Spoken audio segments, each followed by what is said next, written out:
Hey everybody, Chef Neely here with the Cook's Warehouse, and today we are going to be doing another pantry clean out session. So we are going to make a farro risotto with butternut squash and Italian sausage. And I just want to show you how to use a grain that is a little bit more interesting than rice. You may not be able to find rice at the store right now, or you've eaten so much rice you never want to see it again. And so this is a really healthy, delicious way to take a recipe that we all know and love and make it even better. All right, the first thing we're gonna do is we are gonna brown some Italian sausage. I've spent a lot of time kind of inquiring with people about what's available at the grocery stores in terms of meat and what isn't. And it seems that Italian sausage and spicy Italian sausage is something that you can actually find in a pretty abundant supply. I know like ground beef and ground chicken and ground turkey are a lot harder to find right now. So I love Italian sausage and I think it's perfect for this dish. If you do not have it, or if you do not eat meat, that is no problem. This recipe is just as good as a vegetarian dish, but I just find this adds a little bit of something extra. So I'm just gonna get my heat going, unwrap this. This is just mild, but if you like a little bit of heat, go on and get the hot stuff. And I always put this in cold. I am cooking this in my Nanobond stainless steel skillet, which is my current major cookware crush. So I'll do another video for you guys to show you all about it and why it's better than all the rest.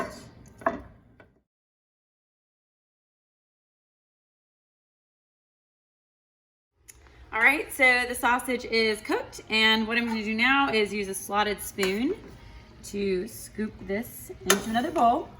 And I actually am going to leave all that amazing fat in there, and that's what we're gonna use to saute our shallots and get our risotto going. And if you weren't doing the meat part, we would just move on to the next step and start with some butter. All right, so next thing I'm gonna do is saute some shallots, because I had some. If you don't have any shallots, you can just use onions or red onions. If you don't have onions at all, just don't use them. You can even throw in some garlic, but it will still be delicious if you don't have any of those things. So, warming this back up. Let me get those shallots in. And I just tasted the sausage because why wouldn't you? And it is on the salty side. So I'm gonna add a little salt to the shallots, but very minimal, just because it's got plenty of flavor in there to cook in. If I was using butter, I might have added a little bit more salt there. And we just wanna get these nice and soft. I usually say about 30 seconds to a minute. It's starting to smell pretty good. And once your shallots are finished, next we are going to add the farro. And if you were doing this with rice, this is when you would add the rice. And one of the most important steps here is toasting the farro. And what I always tell people in my cooking classes, if you've ever had toasted pecans versus raw pecans, you know that those pecans are way tastier when they've been in the oven. Same with rice, same with grains. I think taking the extra 2 to 3 minutes to kind of toast them up, bring out that nutty aroma, makes your dish that much better. All right, so now the farro smells really delicious, just like if you were toasting nuts. And next up, I'm gonna add some white wine.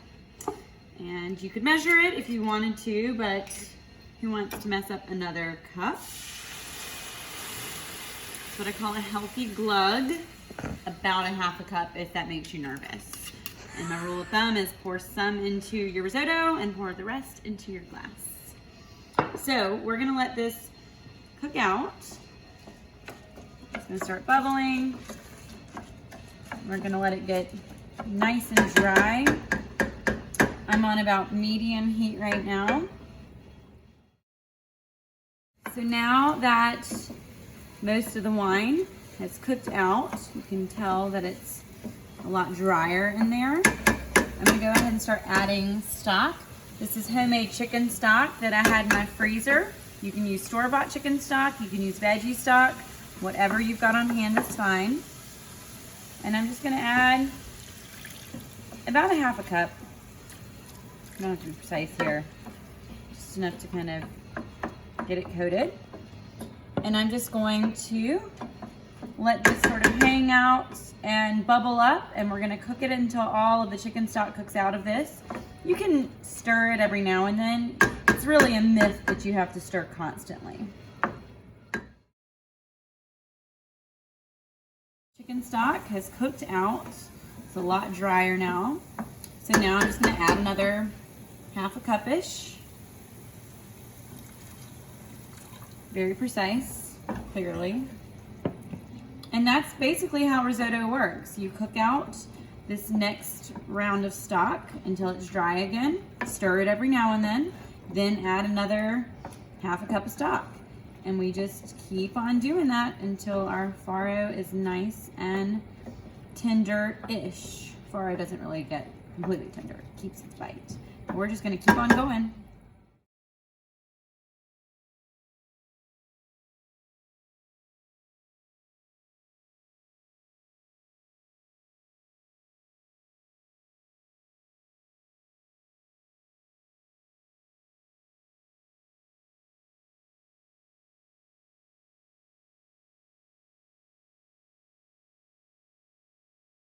All right, so it has been about 25-ish minutes.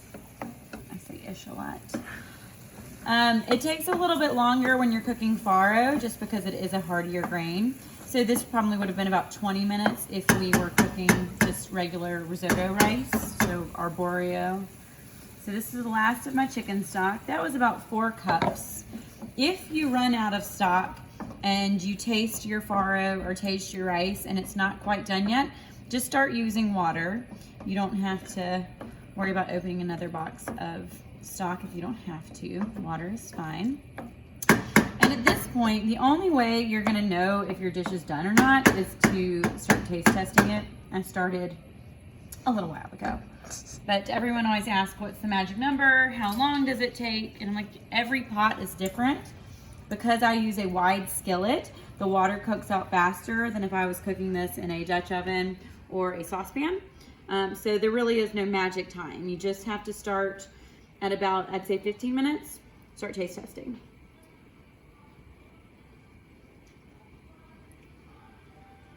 Oh, I hear you, farro. All right, so I'm gonna let this little bit of liquid cook out. And, all right, that little bit of liquid has cooked out.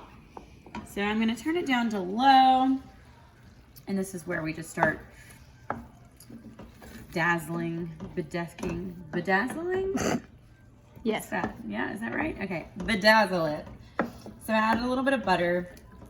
You don't have to, but it's sort of a risotto roll that you finish off with a little butter. I'm gonna add some butternut squash that I roasted.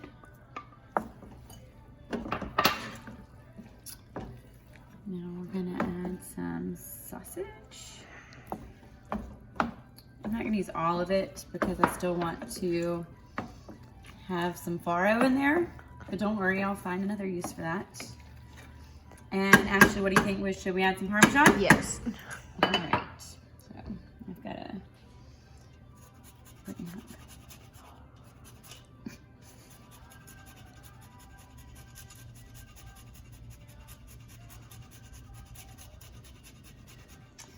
This is not my strong arm. I'm gonna swap arms.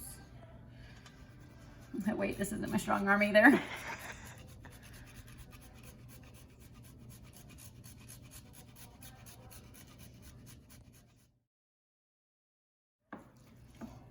All right, so let me just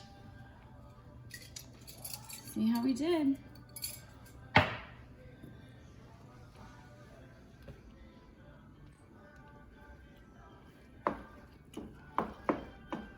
Hate my job. All right, all done. Hopefully that demystifies risotto for you. It's super easy. You do have to kind of hang near your kitchen and stir it every now and then, but you do not have to sit there and stir it constantly for 30 minutes, I promise. Just Every time you add some stock, give it a stir, then walk away for a few minutes.